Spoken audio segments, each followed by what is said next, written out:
let's look over Michael Mann's list. So this is actually one of the bigger events of this weekend.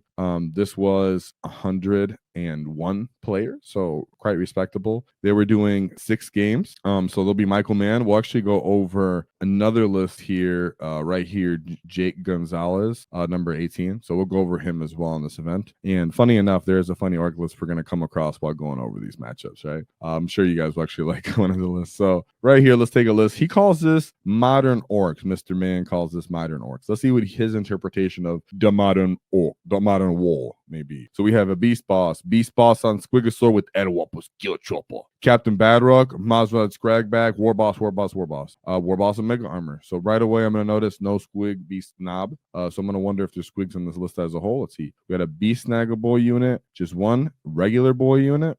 Okay, we have 1, 2, 3, 4, 5 trucks. So he's bringing back the truck list. One less truck than what we've, something the max potential, but that's still good. 5 trucks. Let's see what he did. 1 Flash Gets unit, 3 Gretchen units. So he just filled that up. 1 Mega Knob Brick for the War Boss. 2 of what we like to call the Knob Scalpel units, right? But he broke them down to these 5-man units. People are using these 5-man units for the more activations. You can double down them inside of 1 truck if you want to.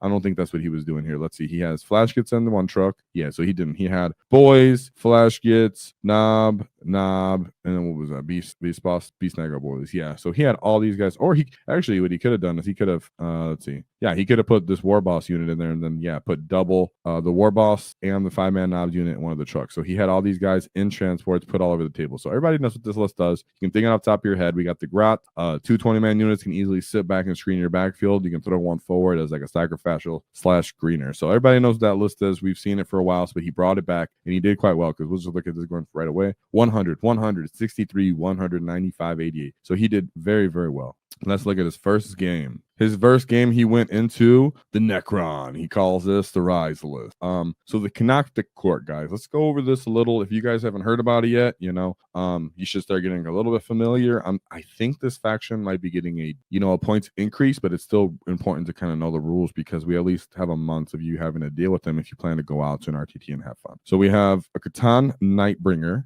Catan Shard of the Void Dragon. So Catan's overall for, besides the Void Dragon, the Nightbringer, he's relatively small model. You can stick him behind buildings. He can slowly make his way up the field. You're not really going to notice him. He's durable per point unless you're really bringing a mass volume like Squigs and stuff. So it's interesting. We'll see how he will move forward talking about that. We have the Overlord with the Translocations Crown and the Resurrection Ord, the Plansmancer, another Plansmancer, a Technomancer. So these are the characters that are going to end up going in those Wraith bricks most likely and or the Immortal bricks. We have the Catan Shard, Immortal. So if you guys don't know about the Immortals, we'll just sum this up real quick in case you don't know.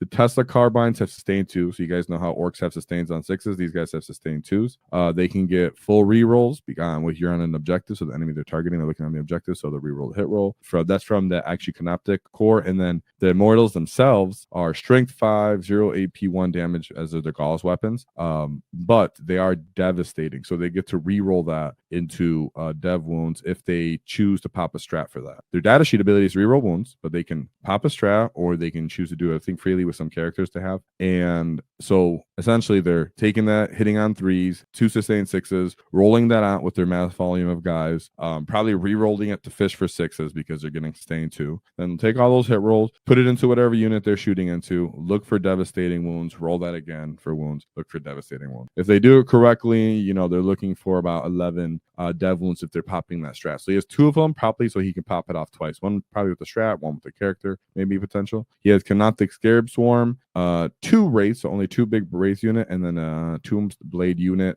some bike scoring potential. So these Wraiths, what is their defensive profile like for us as Orcs players to keep track of? So they have 4, they're T6, the 3-up armor save, a 4-up invul, and a 5-up feel no pain with 4 wounds a pop. They have 2 OC. It's important for us to keep track of. I'm going to say here, since we already know he got 100 points going into this, right? Looking at his list, we know they do. I should keep this in mind. In this detachment, something for us to keep. I'm always speaking about how this can be important for us as Orc players. When an army has a reactive movement ability, so they have a reactive move 6 inches ability, and they have the ability to loan out one of their units, so it can't be targeted to shoot. So you have to keep that in mind if you're using Captain Badrock and such. That being said, this comes down to they don't really have the potential to pop your trucks. And you can run in and stage all your units freely as you want. Orks, they do have some guns. I will keep that in mind with their pistols. You know, they have their mortals, but they don't have stuff that's reliably popping trucks at range. So you can take all these trucks, stage them all over the area, really depending on the mission, choose the throttle. I don't know the mission, so I can't give that context. Choose the throttle where and when you need to. They do have good defensive profiles, but considering you can throw grenades at them, you can tank shot them with the truck. You can put a lot of volume damage 2 into them, wounding them on 3s. You can still put enough damage into them in OC where you can end up taking over the objective. One thing you do have to keep in mind is these immortal bricks, they do tend to pick up orks in a way that, well, they pick up mostly everything, even with the dev ones, but I'm saying even if they don't pop that, because orks don't have great armor saves. So this can go either way. This comes down to a character, you know, each player, how they put this out. So we know that Michael Mann's an excellent character, but this isn't like an easy win by any means. This is just the Necron player doesn't have potential to pop those transports, and the game is very, very favoritive towards having a lot of transport, because you can just stage and move up the board and be really annoying. So you have the second matchup he had where he got 100 points into, so you could have 100 points in that first one. We had the second matchup with Gaunt's Ghost. So Gaunt's Ghost, they have a bunch of different abilities where they can just play the mission, harass enemy units in a certain way with their odd profiles. Like you see, they have auto cannons in here and a little bit of melee and such. But for orks, I don't really find them to be too problematic. Solar Leontis, because he's good for any gun line. Platoon Command Squad, Tank Commander, Cadian, Catachans for that infiltration, another infantry squad, a Chimera unit, Hellhounds. These guys are great, you know, for their points for what they do. I believe they give like ignore cover, and they have great Inferno cannons on their own. 1-2 Rogel Dorns, you know, really durable, a lot of guns on them. We have a big unit of Scout Sentinels. I find these to be quite useful for them, for a guard. I'm surprised that they decided to put it all in one unit, but yet not really, because now they get to regen this unit constantly. Sometimes you feel like, hey, 3 small ones might be better for activations, but when you're really playing the game and you're deciding, hey, I'm going to spend CP and regenning this, it could be worth it, because you do get those hunter killer missiles back. Now, if you're playing on a proper GW board, 5 trucks can still stage. Royal Dorns are only getting, you know, you're only getting some activations between the tank and the Royal Dorns. So you are going to lose a truck here, but you should be able to disembark, hopefully out of line of sight. They're not going to pop all your trucks, and you should be able to put enough pressure and take over the mission. Guard is one of our hardest matchups, though. The one thing that I'm actually happy to see here is you just don't have to deal with their damage 3 indirect. That would be quite annoying, because that's when they can pop your trucks, and then they could just end up taking out whatever falls out of the truck, or if you do run squigs, they can end up taking out squigs. So by no means is I'm looking at this as nothing. Like we said, Michael Mann's a good player and such. So great job by Michael Mann for pulling that on. Let's go into his game 3. Trying to make sure I pop through these kind of little quicker guys so I'm not slacking. So right here we have a kind of sleeper loss, right? Because we were talking about how as a whole, typically Sisters of Battle aren't seen as a hard matchup for orks.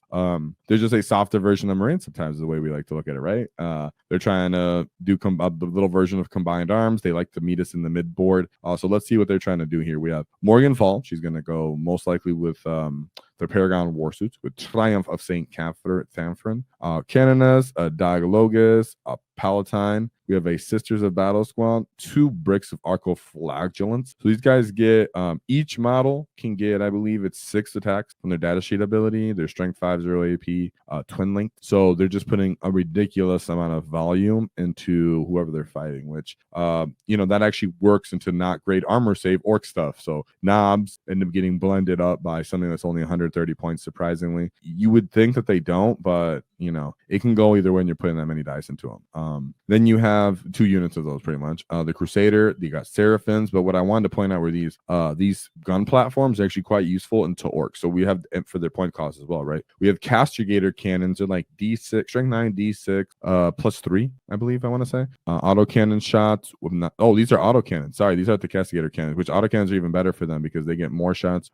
Still flat damage 3 for all of these auto cannons for them. And then they have the Exorcist, which also have good profiles, but what they also have is a weird kind of ability on their profiles where whoever they shoot at, they can give something like support profiles, so they get to reroll wounds into them.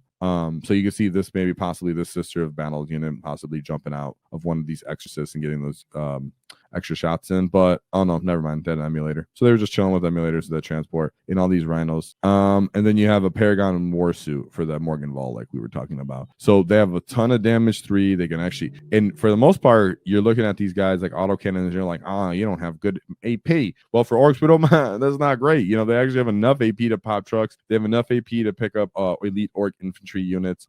Put kind of volume even into mods for a little bit sometimes if they have to. So I'd like to see how they would deal with that. They do have good combined arm strats as well. So Sisters of Battle did end up taking them down. This is one of those armies where you are gonna, and then they have the Caladius Assassin, a lot of rhinos. So think about this, guys. We have these, believe these three, and then even I think the Exorcist, I want to say, is also a transport too.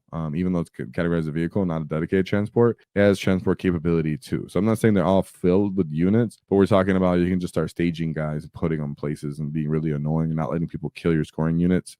With good staging, it's kind of interesting how the profile, the meta is starting to look like. So it's okay losing to that. I would really have liked to know what the mission was, get some context, but hey, it is what it is. So 63 points. Then we'll go into his fourth matchup, which was actually kind of a hard game. Hard list, surprisingly, kind of. Well, sorry, they're all obviously kind of hard. We're playing good games here, but what I'm saying is it's CSM, so it's definitely hard, but it's a little bit different than what we normally see. We have Abaddon the Despoiler, a Chancellor with Talisman of Burning Blood, Master of Executions with the Court Mark of Coln, a Cultist Mom, another Cultist Mom, another Cultist Mom, a big Legionary unit, a Chaos Land Raider with the Mark of Nurgle, another Chaos Land Raider with the Mark of Nurgle. Right, they're looking to not be shot with the Mark of Nurgle. Help them with their capabilities with that.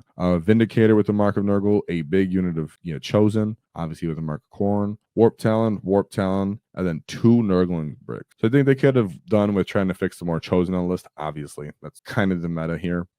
As for whole, something I want to pull up here, sorry, that I didn't over earlier, is when you look at this Chaos Marine win rate, it is not bad considering how S tier Chaos-based Marines are seen to be. Very, very optimal kind of faction. I'm not saying they're not when I do these quotations, but I'm saying everybody has their own opinion. But I'm saying here, we have the 54% win rate into them. So it's not like we're doing horrible. And as we go over all these different power, these lists throughout the weeks and how the meta is looking, you can see we do good into them because they're used to shooting you and kind of softening you up and then running in and fighting you. And sometimes even a destroyed you, it's kind of an injured unit of Orks can either fight on death and kill you or survive that shooting and then countercharge the Chaos Marines and end up kind of taking down too many of them and dismantling this army as they don't get good enough trades into them, right? Like something like Warp Talons, normally they're just, some armies might have to worry about actually fighting these Warp Talons. Orks are just like, yeah, bro, we'll take that on. We'll just go straight into that with whatever is left over. If you get it within range of us, we're charging everything. They're not playing, this list also isn't playing the transport meta.